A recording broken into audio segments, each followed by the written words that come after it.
we've got this idea of academic and social language. So as I said, tier 2 and tier 3 are where Lexonic look to support, and this would be a methodology that's post phonics, especially from year 4 onwards. The methodology that we'll be focusing is on tier 2 and tier 3.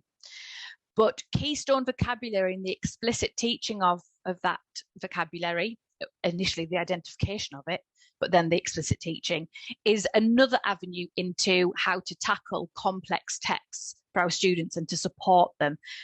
It primes them to recognise language within an unfamiliar context. Okay, so what we're looking for, what we're gearing towards, we're looking to explore a systematic approach to the teaching of vocabulary whole school, which will be a real theme throughout, and getting beyond the rhetoric. We've known that there's been a gap. It's been talked about, as back as the 70s, and we're still talking about it now. We know there's a gap, so it's like, right, let's tangible things. What can we do from tomorrow? Hopefully, at the end of the session, you'll have some of those ideas. And it's all about lessening teacher variability.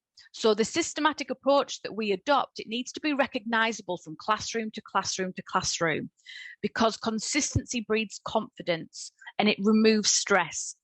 And that's applicable to lots of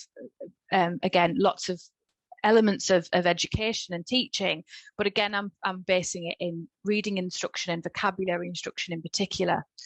If I know what's being required of me and I know that that is consistent, I know how to please, I know how to tackle a problem, I'm not unsure as to which way is the best way if everybody's singing from the same hymn sheet and it becomes habitual. That's where vocabulary instruction needs to be. It's part of your teacher toolkit and it becomes habitual for both the teacher and the student.